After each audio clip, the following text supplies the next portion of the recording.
नमस्कार विद्यार्थियों, मैं डॉक्टर मोनिका मिश्रा, सहायक आचार्य हिंदी, सम्राट पृथ्वीराज चौहान राजकीय महाविद्यालय अजमेर।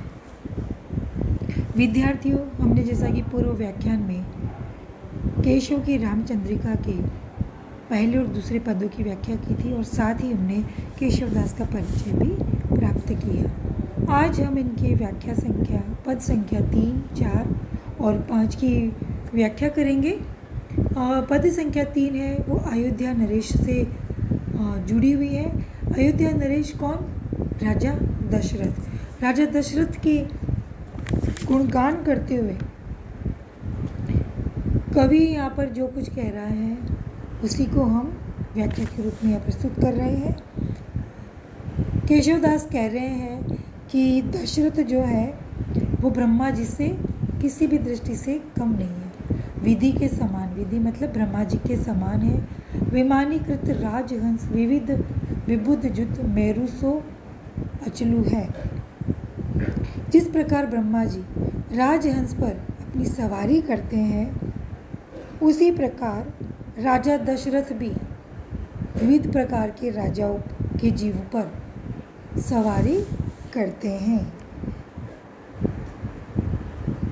कहने का मतलब है विविध राजाओं के जीव पर सवारी करने का मतलब है कि बहुत सारे राजाओं को जीतकर उन्हें अपने वश में कर लिया है और वो ही उनकी सवारी के जैसी है। दीपति दीपति अति सातो दीप दीपये तो दूसरो दिलीप सो सुदक्षिणा को बलु है। राजा दशरथ की यश चंद्रिका इतनी अधिक कांतिमान या दीप्तिमान है कि उसके द्वारा 7 द्वीप प्रकाशित हो जाते हैं। दीप्ति दीप्ति उनके यश की दीप्ति इतनी ज़्यादा, दीप्ति मतलब प्रकाशमान है। अति सातों दीप, 7 प्रकार के जो द्वीप है वो दीपयतु, वो प्रकाशमान रोशनी से युक्त हो जाते हैं। दूसरों दिलीप से सुदक्षिणा को बलु है। जिस प्रकार राजा दिलीप को अपनी पत्नी रानी सुदक्षिणा का बल था, उसी प्रकार राजा दशरथ को अपनी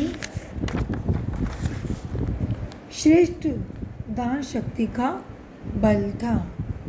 सागर उजागर को बहुवाहिनी को पति छनदान प्रिय की दूसर सूरज अमलू है। राजा दशरथ क्या है?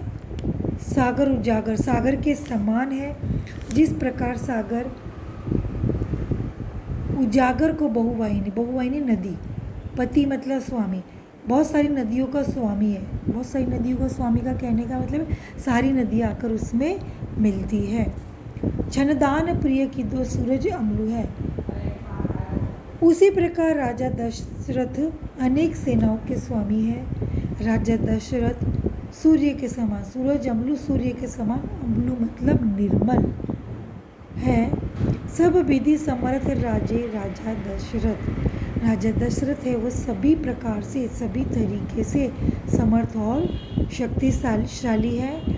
भगीरथ पथगामी गंगा कैसो जलू है।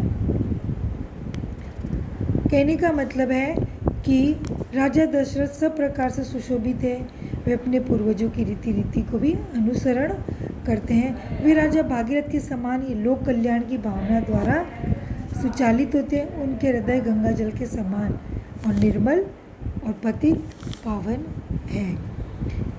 यहाँ पर श्लेष अलंकार, रूपक अलंकार है। राजा दशरथ की यश प्रशस्ति का सुंदर वर्णन किया गया है। अब अगला पद लेते हैं, पद संख्या 4। अरुणोदय, नाम से स्पष्ट है, अरुण यानी सूर्य के उदय का। सूर्य के उदय का जो सुंदर दृश्य है, उस विहंगम दृश्य को उन्होंने अपने शब्दों के द्वारा हमारे सम्मुख प्रस्तुत किया है। यही केशव की रामचंद्रिका से उद्धृत है। आइए हम इसकी व्याख्या करते हैं। सातों दीपन के अवनिपति हारी जिय में जब ठाने, बिस बिसे व्रत भंग भयो सुखो केशव को धनु ताने। शोक की आगी लगी परिपूर्ण, आई गए घनश्याम बिहाने। जानकी के जनकादि के सब फूली उठे तरु पुण्य प्रमाणे। जब राजा जनक ने प्रस्तुत पद में सातों दीपन के अवनिपति जब सातों द्वीपों के अवनीपति पृथ्वी के राजा हार गए। कौन सी बात पर? यहाँ पर हम उल्लेख करेंगे सीता स्वयंवर का, कि जब सीता का स्वयंवर हुआ था तो राजा जनक ने एक प्रतिज्ञा रखी थी कि जो इस धनुष को, शिव धनुष को भंग करेगा या उठाएगा वही मेरी पुत्री से विवाह करेगा।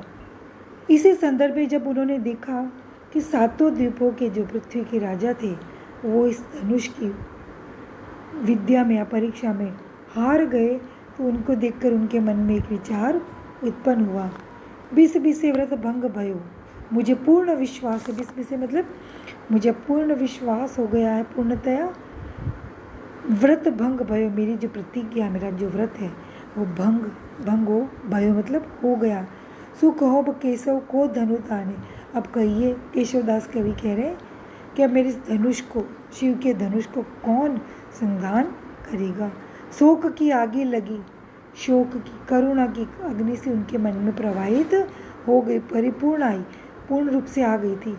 घनश्याम विमान, तभी उसी समय जैसे आग लगने पर कोई बादल आ जाते हैं और उसकी आग को बुझा देते हैं, वैसे जो शोक, करुणा, वेदना की जो अग्नि उनके भीतर प्रज्वलित हो रही थी, उसको दूर करने के लिए राम रूपी घनश्याम वहाँ पर आए। जानकी के जनकादि के सब फूली उठे तरु पुण्य पुराने।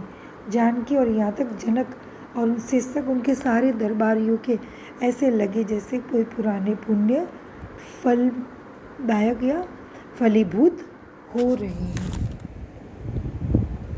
यहाँ पर राजा जनक की चिंता का वर्णन है। घनश्याम और तरु पुण्य में रूपक अलंकार का सुंदर प्रयोग किया गया है। मत गयंत सवैया छंद है। अब हम अगला 5वां पद लेते हैं, धनुर्भंग। वज्र ते कठोरे कैलाश ते विशाल काल, दंड ते कराल सब काल काल गावी। ये धनुर्भंग प्रसंग से लिया गया है। जब सार्तद्वीप के राजा उस धनुष को उठाने में असमर्थ हो गए थे, तब उस शिव धनुष को उठाने के लिए कौन आए? ये कार्य किसने किया? राम ने किया। और जब राजा जनक को राम द्वारा ऐसा कार्य किया गया तो उन्हें विश्वास नहीं कर सके और उन्होंने शिव धनुष की विशेषता बताई, जो विशेषता इस प्रकार है। वज्र ते कठोर, यह धनुष इंद्र के वज्र से भी कहीं कठोर है। कैलाश ते विशाल, और जो महादेव का, शिव का जो स्थान है उस कैलाश पर्वत से भी अधिक बड़ा है और कठोर तथा काल के बड़ा है। दंड ते कराल, और दंड में भयंकर है। सब काल काल गावी, उस शिव धनुष के बारे में सब लोग क्या कहते हैं कि ये तो काल के समान है। केशव त्रिलोक के बिलोक, हारे देव सब। इसकी विकरालता और भयानकता को देखकर तीनों लोकों के वासी और देवता भी अचंभित होकर रह गए। छोड़ चंद्रचूड़ एक और को चढ़ावी। शिवजी के अतिरिक्त अन्य कोई भी इसे नहीं चढ़ा सकते थे। चंद्रचूड़ का मतलब शिव। छोड़ चंद्रचूड़, शिव को छोड़कर कोई भी इसकी प्रत्यंचा नहीं चढ़ा सकता था। पन्नंग प्रचंड पति, प्रभु की पनच पीन है। पन्नंग मतलब सर्प। बड़े बड़े सर्पों के स्वामी कौन? वासुकी। इस शिव धनुष की मोटी प्रत्यंचा को चढ़ाने में असफल रहे। पनच पीन का मतलब प्रत्यंचा, पीन मतलब मोटी। इसकी मोटी प्रत्यंचा को चढ़ाने के लिए बड़े बड़े सर्पों के स्वामी राजा वासुकी भी असमर्थ हो गए। पर्वतारी पर्वत प्रभा न मान मावई, यहाँ तक कि अति बल शक्तिशाली देखते भी इस कार्य में असमर्थ रहे। विनायक एक हूँ पे आवे न पिनाक, यहाँ तक कि अति बलशाली गणेश जी भी इस धनुष को उठा नहीं पा रहे थे। ताही कोमल कमल पानी राम कैसे ल्यावई, उस समय कोमल कमल पानी मतलब हाथ, कमल मतलब कमल का पुष्प, कमल के समान कोमल हाथ वाले राम इसकी प्रत्यंचा कैसे चढ़ा सकते हैं। इस पद के अंत में मैं ये कहना चाहूँगी कि इसके अंतर्गत उपमेय रूप में शिव धनुष को विविध उपमानों से श्रेष्ठ बताया गया है।